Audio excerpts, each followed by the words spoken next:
What do people truly respect in you? Not your charm, not your desire, not even the fire of passion that burns inside you. The world respects restraint. It bows sometimes reluctantly, sometimes with awe, to the one who walks through temptation yet refuses to kneel before it. There is a silent paradox in human behavior. When you give in to lust, when you surrender yourself to impulses, they see you as weak, even if they were the ones who lured you into it. But when you stand tall, when you deny what others expect you to indulge in, suddenly a new language appears in their eyes: respect. And perhaps this is life's cruel irony. The very thing people tempt you with is the very thing they'll judge you for embracing. But the one who refuses, the one who denies, the one who walks away from lust, from easy desire, from hollow temptation, that person carries an aura no one can ignore. So ask yourself, do you want to be remembered for how easily you could be touched, or for how untouchable you became the moment you chose self-mastery over surrender? People grow up hearing that to follow desire is to live freely, that the ultimate expression of being human is to never deny yourself the sweetness of the moment. Advertisements sing it, movies glorify it, and casual conversations reinforce it. You only live once, so why not? But beneath this glossy surface lies a contradiction that eats at the soul, because the very society that encourages indulgence also looks down upon those who cannot control themselves. The same voices that cheer you on when you fall into temptation are the first to whisper about your weakness when you are absent. They celebrate your indulgence publicly, but strip you of respect privately. This is the quiet double standard that rules human interactions, one that most people sense but never articulate. If you live by desire alone, you will never gain true admiration, and deep down, every human craves not only attention, but genuine respect. It is respect, not desire, that separates the common from the extraordinary, the forgotten from the unforgettable. Philosophers like Machiavelli understood something most modern minds have forgotten, that power is not only in ruling others but in ruling oneself. To dominate your own impulses is the rarest kind of strength, because it is the battlefield no one else can fight for you. A man or woman who can resist the tug of lust is not denying pleasure for the sake of appearing virtuous. They are building an inner throne that no one else can sit upon. Society may misunderstand this discipline, calling it repression, coldness, or arrogance. Yet watch closely. When such a person enters a room, there is a heaviness to their presence. People may not put it into words, but they feel it. It is the weight of someone who is not a slave to hunger, not a captive to their urges.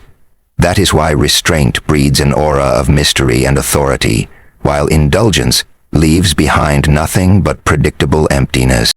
The tragic misconception is that giving in to lust will create closeness and affection. People think if they indulge with others, it will solidify bonds, create loyalty, or make them more desirable. But reality plays a cruel trick. The more you give in, the less they value you.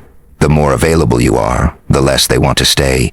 What was once sought after quickly becomes taken for granted because desire fulfilled too easily becomes desire dismissed. Human nature craves the chase, the challenge, the mystery of what cannot be easily conquered.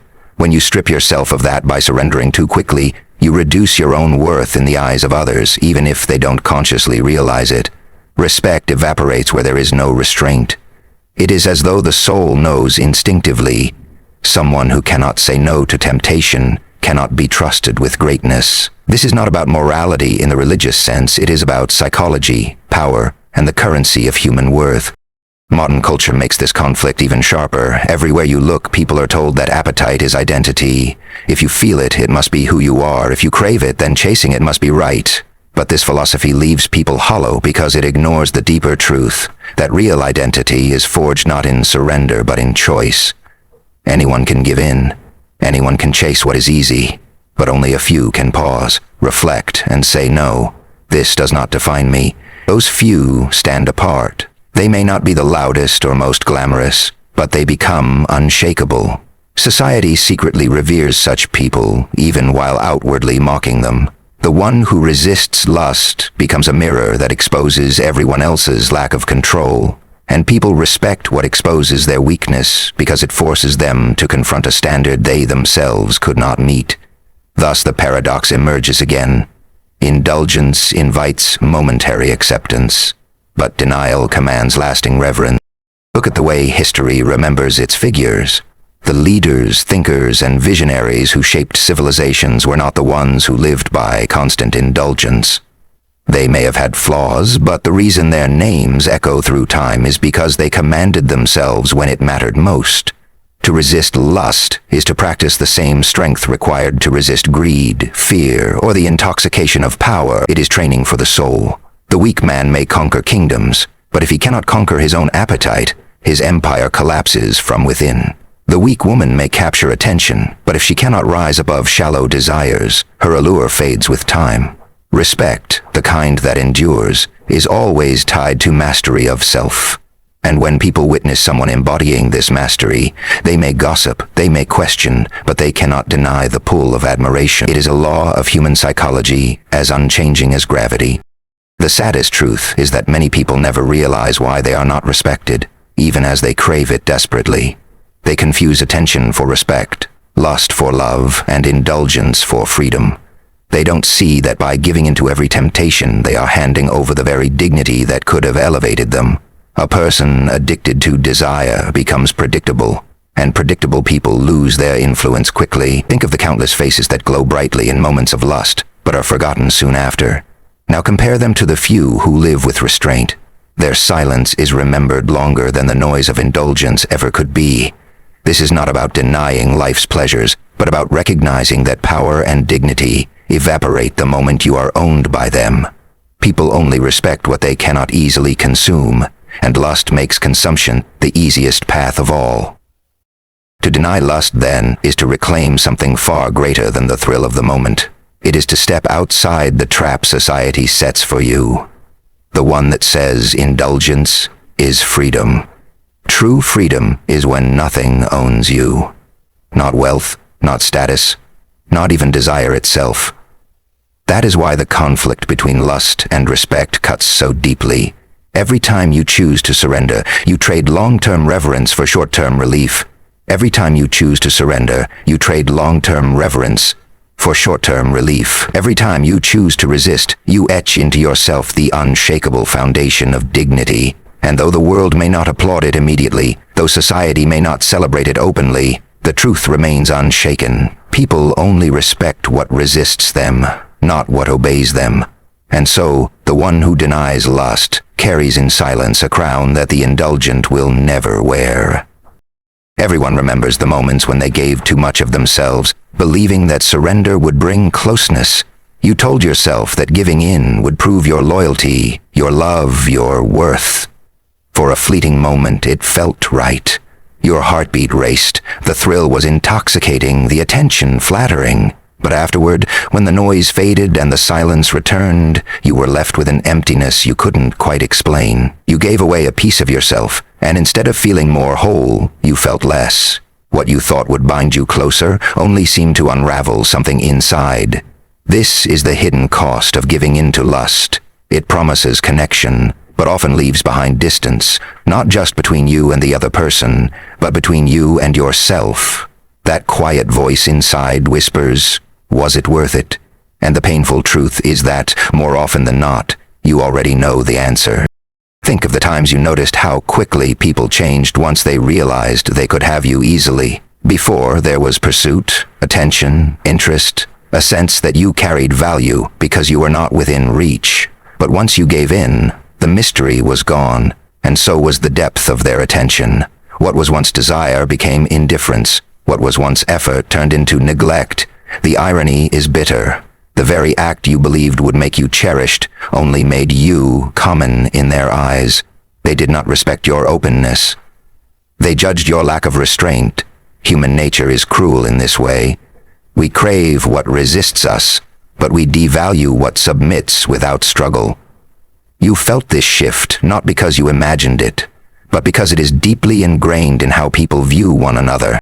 Perhaps you also remember the silent regret that followed those moments, a heaviness that settled into your chest. You replayed the decisions in your mind, not because you hated the experience, but because something in you wished you had been stronger. You wished you had said no, wished you had protected the dignity that felt stripped away. These regrets don't always scream. They whisper. Late at night when you're alone, when the excitement has faded and you're left with nothing but your own reflection. And that reflection, at times, feels like a stranger. The indulgence that promised to bring you closer to someone else left you further away from yourself. This is the paradox most people live silently, indulging for connection, but waking up with distance. But then there are the other moments, rare yet unforgettable, the ones when you said no, when temptation pulled at you, when lust promised easy comfort, when the chance was right there in front of you but you chose restraint instead. Do you remember the shift in the atmosphere? The silence that followed? It wasn't anger you saw in their eyes. It was something sharper, something quieter. It was respect. Perhaps they didn't admit it. Perhaps they even mocked you to cover their discomfort. But inside, something changed. Your refusal set you apart. Your decision not to surrender revealed strength they didn't expect. And in that moment you became someone they could not easily define, someone they could not reduce to just another conquest. Saying no gave you a power that indulgence never could. There is a peculiar kind of freedom in those moments of refusal. You walk away not feeling empty but whole, not drained but charged with a strange energy. You sense that you have protected something sacred, something that belongs only to you. The world may not applaud it, but deep within you know that you chose mastery over weakness, and it shows. People may not verbalize it, but their treatment of you shifts. They watch you with a mixture of curiosity and unease, as if you revealed a standard they did not expect. By refusing to be consumed, you remind others of what they have failed to master in themselves. They respect it, because they cannot deny the presence of inner strength when they see it, even if they never admit it out loud. Social circles reveal this pattern endlessly. The friend who always gives in to temptation is laughed about behind closed doors, pitied for their lack of control. Their reputation crumbles not because people hate them, but because they cannot be trusted to stand firm. Meanwhile, the one who holds back, who does not fall at the first offer, is watched more closely. They are harder to read, harder to conquer, and because of this, they are valued differently. People lean in when they speak, their absence is felt more strongly, their presence carries weight. This is not an accident. It is the law of human dynamics. We may live in an age that glorifies indulgence, but admiration still belongs to those who resist. And every person has seen this play out, whether they admit it or not. These relatable experiences expose a truth that is difficult to accept. Indulgence is easy, but it comes at the price of invisible respect. Denial is difficult, but it earns a kind of reverence that cannot be bought.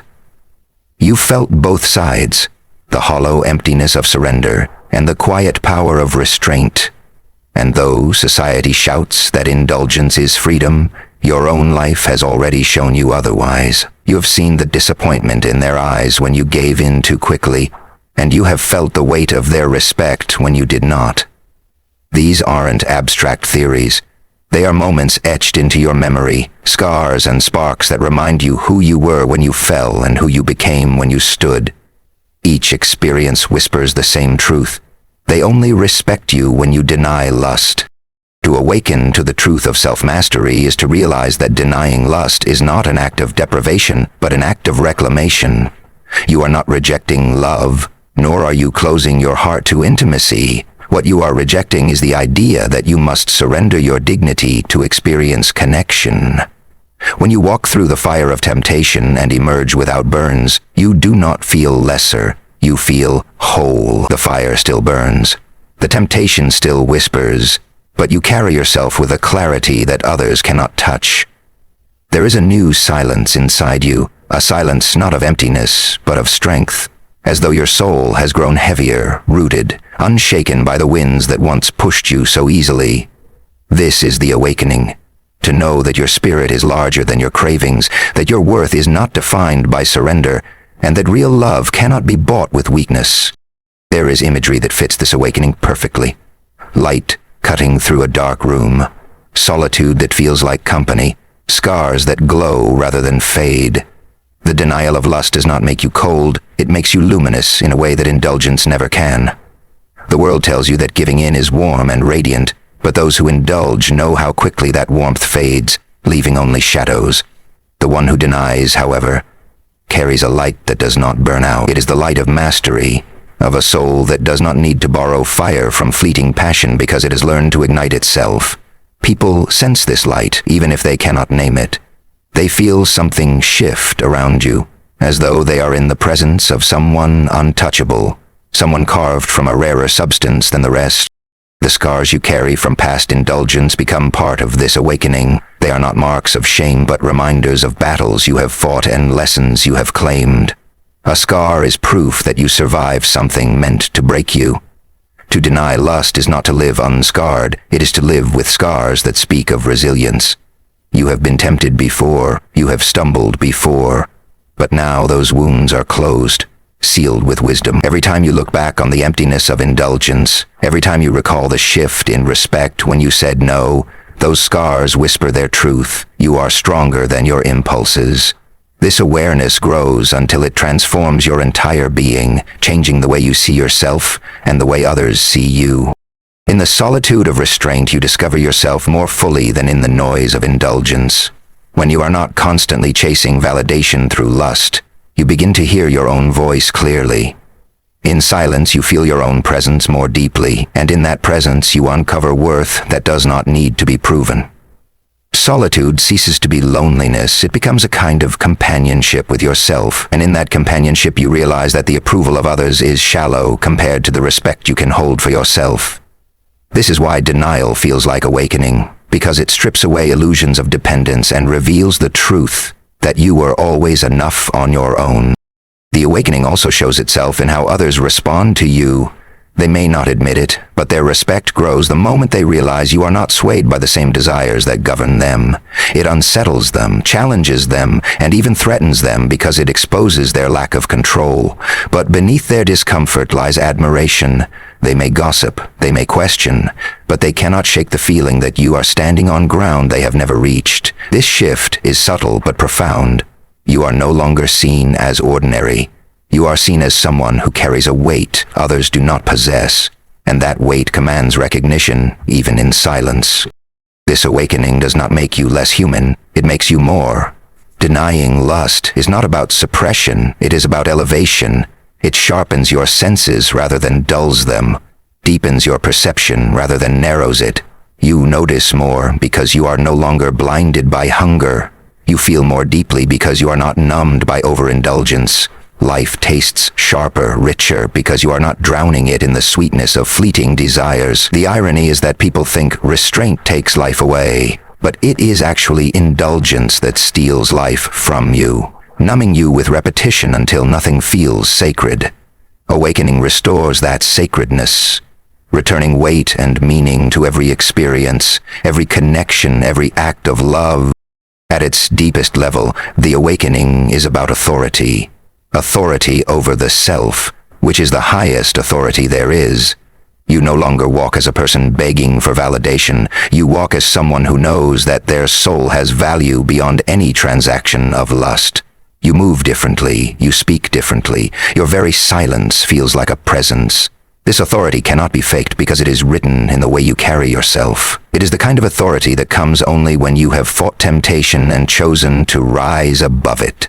And because so few ever achieve this, those who do are remembered, respected, even revered. They may walk alone at times, but they walk untouchable, and in their solitude they are never empty, they are complete. Respect does not come from chasing pleasure, and it never will. Pleasure can bring attention, it can draw temporary eyes, it can spark a fire that lasts for a night, but it cannot anchor respect. Respect is something heavier, something rooted, something eternal.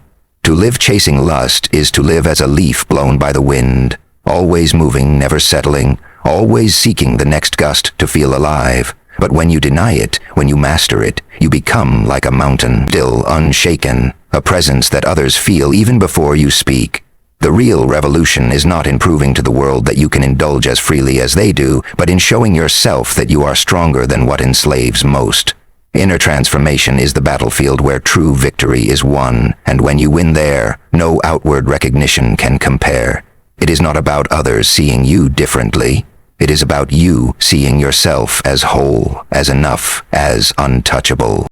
This reflection reveals itself most powerfully in silence. When you walk away from temptation, you are not loud about it. You do not need to announce your restraint or prove it to anyone. The strength speaks for itself.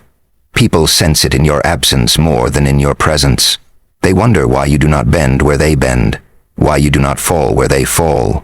And though they may laugh or dismiss it at first, deep down, they recognize something they wish they had. That silent power is worth more than any fleeting praise. It is not the applause of a crowd that defines greatness, but the inner applause of your own soul, when it knows it has remained true to itself. Respect earned in this way cannot be stolen, cannot be diminished, and cannot be faked. It is the quietest revolution and the loudest authority. Lust makes promises it cannot keep. It says, "Give in, and you will be seen. Give in, and you will be valued. Give in, and you will be wanted." But every time you give in, it takes more than it gives. It leaves you drained, questioning, forgotten, while respect slips further from your grasp. Denying lust, however, is not about deprivation. It is about refusing to pay with your dignity for a moment's thrill. It is about standing in a world where everyone is offering themselves cheaply and saying, "I will not lower my price." That price is your worth, your dignity, your soul. The ones who cannot resist will try to convince you that you are missing out, but they know, even if they hide it, that you are living on a plane they cannot reach. Your restraint exposes their chains, and though it unsettles them, it forces respect out of them. That is the paradox. What they mock, they secretly admire, because deep inside, every person wishes they could stand where you stand. The revolution, then, is not outward. It is inward. Society teaches you to look outside for proof of worth, likes, approval, attention, validation, but those things evaporate as quickly as they arrive. The inward revolution is choosing mastery, choosing clarity, choosing strength over hunger. When you deny lust, you stop waiting for others to crown you and instead crown yourself. You discover that you do not need their approval, their desire, or their validation, because what you hold is rarer: respect, dignity, and inner peace. No applause can equal the feeling of walking into silence and knowing you are whole, that nothing owns you, that no one can take from you what you have claimed for yourself. That is the revolution the world is most afraid of, because a person who cannot be owned is a person who cannot be controlled, and a person who cannot be controlled is always respected, even by those who envy them. This path does not make you untouchable because you are cold, but because you are complete. People will still try to pull you, tempt you, test you. They will still whisper that you are missing life. But when they meet your eyes and realize you are not moved, they feel something shift inside themselves. They feel small, because your restraint reflects back their lack of it. They feel awe, because deep down they wish they could carry themselves the same way. They may never admit it, but they will remember you. Long after indulgent faces fade, they will remember the one who stood unshaken, the one who walked away not because they were afraid, but because they knew their value. Respect lives in memory longer than lust ever can. And when you deny lust, you etch yourself into memory as someone who refused to be reduced, someone who carried themselves with untouchable dignity. So the call to action is not loud or forceful. It is silent, soulful, and steady. Do not chase what will vanish. Do not give yourself cheaply in hopes of being seen. Do not mistake indulgence for love or surrender for strength. Instead, guard yourself, respect yourself, and deny what seeks to own you. The true revolution is not out there, it is within. And when you transform within, when you rise above the pull that controls most, the world will see you differently. The world will see you within. They may not praise you openly, but they will respect you quietly. And in the end, respect lasts longer than attention. Dignity outweighs desire, and mastery shines brighter than any moment of indulgence. Walk silently with your strength. Let your presence be your message. They only respect you when you deny lust, and in that denial, you will discover the deepest respect of all, the respect you give yourself.